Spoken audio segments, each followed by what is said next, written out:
تیسرا پہلو آپ نے ترک فرما دیا۔ شادی کے لیے تینوں پہلو برابر کے ہونے چاہیے۔ ایک جس کا آپ نے تذکرہ کیا ہے کہ وہ جسمانی طور پہ اتنی طاقت اور قوت رکھتا ہو، اور پھر جہاں وہ شادی کر رہا ہے وہ خاتون بھی اس کے برابر کی ہوں۔ اگر خاتون اس کے برابر کی نہیں ہیں تو یہ شادی اور نکاح ہو تو جائے گا، لیکن شریعت کی نظر میں کوئی پسندیدہ چیز نہیں ہے۔ 70 سال کا بڈھا اور چترال جا کے 20 سال کی لڑکی سے شادی کر لے، وہ شریعت نہیں ہے۔ اسی طرح عورت کی عمر 50 برس ہو، 20 سال کے لڑکے سے شادی کر لے تو یہ شریعت اس کو ناپسندیدہ قرار دیتی ہے، شریعت اس کو پسند نہیں کرتی۔ فقہا نے لکھا ہے کہ لڑکے اور لڑکی کے لیے عمر کا تناسب ضروری ہے۔ عمر متناسب ہونی چاہیے نا، اور عمروں کے تناسب کے علاوہ شادی کوئی مجبوری سے ہو تو ہو، ورنہ کوئی زیادہ پسندیدہ چیز نہیں ہے۔ حتیٰ کہ آپ شامی اٹھائیں جو پچھلے 200 سال سے فتاویٰ کا دار و مدار ہے، فقہا نے لکھا ہے کہ اگر مرد ایسا ہے کہ اس کے جنسی اعضاء عورت کی نسبت سے زیادہ ہیں تو کہتے ہیں قاضی کو چاہیے کہ وہ بلائے اور ایسے نکاح کو باطل قرار دے۔ وجہ اس کی یہ ہے کہ خاتون اگر بیمار پڑ گئی یا خدا نہ خواستہ موت واقع ہونے کی کوئی صورت ہو گئی تو پھر کیا ہوگا؟ اس لیے افریقہ کا ایک آدمی ہے اور اسے لکھنؤ کی کسی خاتون سے شادی کرا دیں تو یہ کیا میچ رہا؟ اس پہ فقہا نے نکیر کی ہے، لیکن چونکہ یہ موضوع ہمارے ہاں ہوتا نہیں ہے، اس لیے ہم لوگ شریعت کے اس پہلو کی طرف توجہ بھی نہیں کرتے۔ دوسری چیز جو آپ نے لکھی ہے کہ مالی طور پر کفالت، مالی کفالت میں اس کی بیوی کو، اور بیوی اگر فرض کر لیجئے کماتی ہے تو شوہر کو پتہ ہونا چاہیے کہ کتنی آمدن ہے۔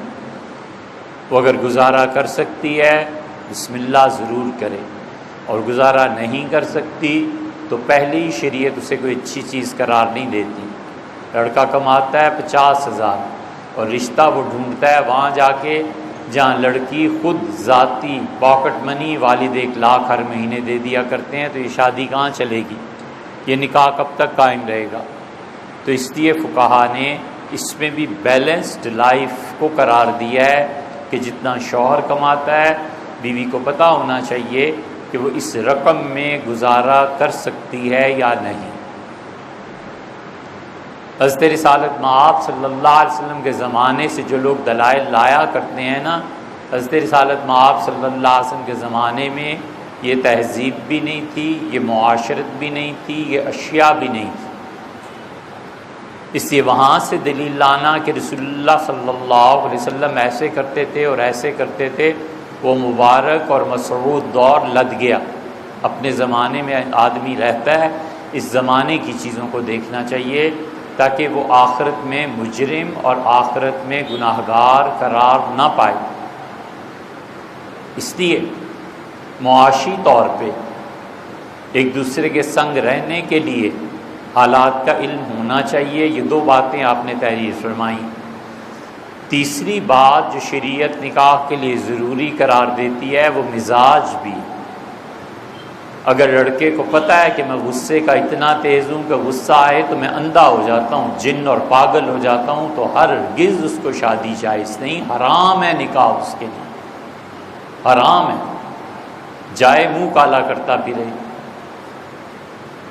کیوں کسی لڑکی کی زندگی کو برباد کرنا ہے؟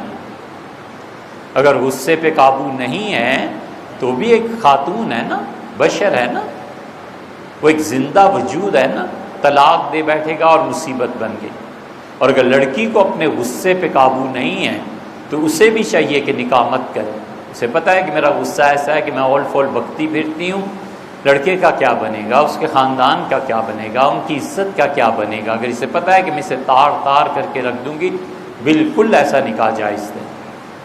اس لیے یہ تینوں چیزیں ایسی ہیں جس میں برابری کی ایک اعتبار سے سطح چاہیے۔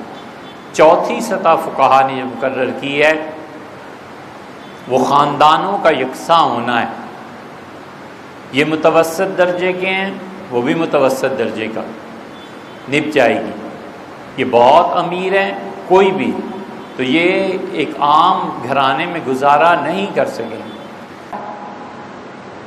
شریعت نے اس لیے کفاءت کو ضروری قرار دی کہ برابر کے میچ کے لوگ ہوں۔ ایک لڑکی بالکل بھیک مانگ کے کھاتی ہے اور لڑکا وہ ہونڈا اور روز رائس سے کم بات ہی نہیں کرتا۔ شریعت اس نکاح کو اچھا نہیں سمجھتی، اس لیے کہ وہ جن عادتوں کو لے کے آئے گی نا، وہ اس میں کھپ نہیں سکے گی بیچاری۔ ددیال بچوں کا اور ہوگا، ننہال ان کا اور ہوگا، باپ کی مزاج اور طبیعت اور اس کی مزاج اور طبیعت، سوائے اس کے کہ کرخی اور جساس یہ دونوں فقیہ ہیں بہت بڑے رحمہم اللہ، اللہ ان کی قبروں کو نور سے منور فرمائے اور خدا معطر فرمائے۔ اتنے بڑے لوگ ہیں جساس اور کرخی، سر جھک جاتا ہے ان کی عظمت کے سامنے۔ انہوں نے اس کو شرط قرار نہیں دیا نکاح کے لیے، وہ کہتے ہیں ٹھیک ہے بس نکاح کر دو بہرحال۔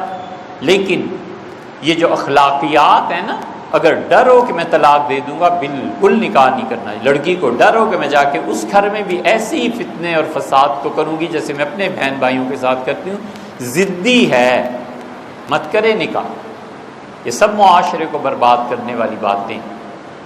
ایسے ہی فقہا نے لکھا ہے کہ ایک آدمی کہیں پھنس گیا بیچارہ، وہ سمجھا یہ گھرانہ بڑا دیندار ہے، جب شادی ہوئی تو پتہ چلا کہ لڑکیوں میں تو جس طرح سے دین ہی نہیں ہے۔ فقہا نے لکھا ہے انہیں چاہیے کہ لڑکے کو منع کریں کہ جس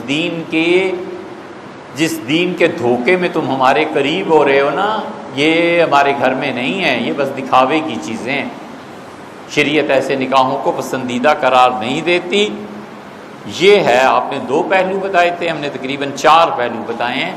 سوچ سمجھ کے نکاح کرنا چاہیے۔ اور اگر ہمارے زمانے میں وہ شخص دین کا کام کرتا ہے نا، ہمارے زمانے میں، اور وہ نکاح کے بغیر رہ سکتا ہے، گناہ میں نہیں پڑتا، تو پھر شافعیوں کے فتوے پہ چلا جانا چاہیے۔ شافعی نے کہا ہے کہ اس آدمی کو نکاح نہ کرنا افضل، کیونکہ دین کا کام کرنے والے لوگ نہیں رہے، علماء نہیں رہے، شہروں کے شہر اور بستیوں کی بستیاں خالی ہو گئیں جہاں جا کر کوئی دین کے مطابق جواب ملے۔ اس لیے اسے چاہیے کہ اپنی پوری صلاحیتیں اور وہ چاہیے کہ پورا مال جو کچھ اللہ دیا کھپا دے خدا کی راہ۔